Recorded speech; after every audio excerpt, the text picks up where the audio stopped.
ಕನ್ನಡ ರಾಜ್ಯೋತ್ಸವದ ದಿನ ಸಿಎಂ ಸಿದ್ದರಾಮಯ್ಯನವರು ಕೊಟ್ಟಿರುವಂತಹ ಮಾತನ್ನ ಉಳಿಸಿಕೊಳ್ತಾರಾ ಅನ್ನೋದು ಪ್ರಶ್ನೆ. ಯಾಕಂದ್ರೆ ಕನ್ನಡ ಪರ ಹೋರಾಟಗಾರರ ಮೇಲೆ ದಾಖಲಾಗಿರುವಂತಹ ಕೇಸ್ಗಳು ರದ್ದಾಗ್ಬಿಡುತ್ತಾ? ಸಿಎಂ ಕೊಟ್ಟ ಭರವಸೆ ಅದು, ಹಾಗಾಗಿ ಈಡೇರಿಸ್ತಾರಾ ಅನ್ನೋದು ಪ್ರಶ್ನೆ. ಕನ್ನಡ ಪರ ಹೋರಾಟಗಾರರ ಮೇಲಿನ ಪ್ರಕರಣವನ್ನ ರದ್ದು ಮಾಡುತ್ತಾ ಸರ್ಕಾರ ಅನ್ನೋದು ಕುತೂಹಲ. ಸಿಎಂ ಆಶ್ವಾಸನೆಗೆ ಕರವೇ ರಾಜ್ಯಾಧ್ಯಕ್ಷ ನಾರಾಯಣಗೌಡರು ಹೇಳೋದೇನು? ಸಿದ್ದರಾಮಯ್ಯ ಹೇಳಿಕೆ ಕೇವಲ ಪ್ರಚಾರಕ್ಕೆ ಮಾತ್ರ ಸೀಮಿತವಾಗುತ್ತಾ ಅನ್ನೋದು ಪ್ರಶ್ನೆ.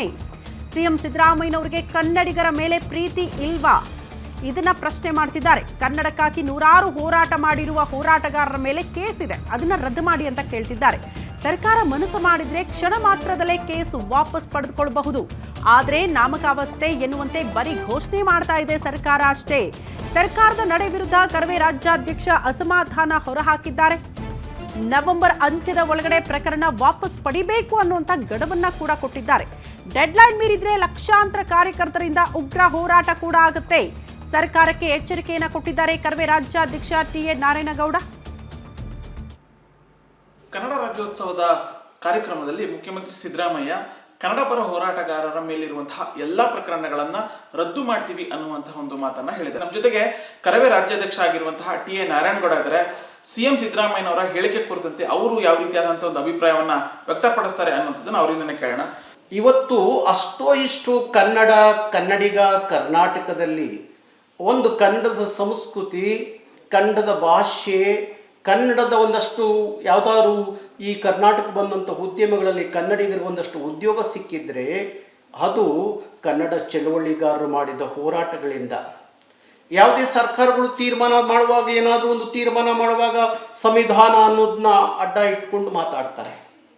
ಈಗ ಡಾಕ್ಟರ್ ಸರೋಜಿನಿ ಮಹಿಷಿ ವರದಿ ಸಚಿವ ಸಂಪುಟಕ್ಕೆ ಬಂದು ಸಿದ್ದರಾಮಯ್ಯನವರು ತೀರ್ಮಾನ ಮಾಡಿ ಸಚಿವ ಸಂಪುಟದಲ್ಲಿ ಯಾವನೋ ಅಲ್ಲೊಬ್ಬ ಮೋಹನ್ ದೇವ ಪೈನ ಯಾರು ಅವರು ಇನ್ಯಾರೋ IT ಕಂಪ್ನಿಯವರು 4 ಜನ ಮಾತಾಡಿದ್ರು ಅಂತ, ಮೋಹನ್ ದಾಸ್ ಪೈ ಅವರು ಮತ್ತು ಯಾರೋ ನಮ್ಮ 2-3 ಜನ IT ಅವರು ಮಾತಾಡಿದ್ರು ಅಂತ ಹೇಳಿ ಕನ್ನಡದ ಮಕ್ಕಳ ಭವಿಷ್ಯ ಮತ್ತು ಬದುಕಿನ ಪ್ರಶ್ನೆಯಾಗಿದ್ದಂಥ ಡಾಕ್ಟರ್ ಸರೋಜಿನಿ ಮಹಿಷಿ ವರದಿ ಅಂದರೆ ಉದ್ಯೋಗ ಮೀಸಲಾತಿ ವಿಚಾರದಲ್ಲಿ, ಕನ್ನಡಿಗರಿಗೆ ಉದ್ಯೋಗ ಮೀಸಲಾತಿ ವಿಚಾರದಲ್ಲಿ ಭಾರಿ ದೊಡ್ಡ ಸುಮಾರು 26 ವರ್ಷ ನಾವು ಹೋರಾಟ ಮಾಡ್ಕೊಂಡು ಬಂದು ಕೊನೆ ಸಿದ್ದರಾಮಯ್ಯನವರು ಸಚಿವ ಸಂಪುಟಕ್ಕೆ ತಂದು ತೀರ್ಮಾನ ಮಾಡಿದ್ರು. ಯಾರೋ 4 ಜನ ಅದನ್ನು ವಿರೋಧ ಮಾಡಿದ್ರು ಅಂತ ಹೇಳಿ ಇವತ್ತು ಅಲ್ಲೇ ನಿಂತು ಹೋಯ್ತು. ಬರೀ ಹೇಳದೆ ಹಾಕ್ಬಿಟ್ರೆ ಜಾರಿಗೆ ತರೋರು ಯಾರು?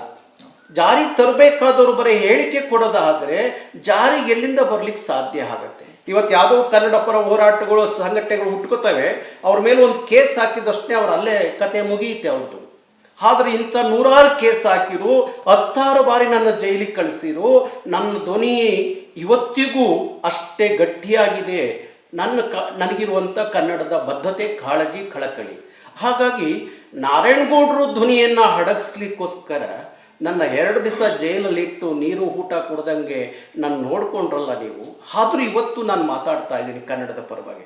ಹಿಂಗೆ ಪ್ರತಿ ಸರ್ಕಾರ ಬಂದಾಗ ಒಂದಷ್ಟು ಜನ ಆ ಸರ್ಕಾರದ ಆಸ್ಥಾನದ ಪಂಡಿತರು ಕವಿಗಳು ಆಗ್ಬಿಟ್ಟಿದ್ದಾರೆ. ಅವ್ರು ಯಾರು ಇವತ್ತು ಕನ್ನಡದ ಬಗ್ಗೆ ಮಾತಾಡ್ತಾ ಇಲ್ಲ, ಕರ್ನಾಟಕದ ಬಗ್ಗೆ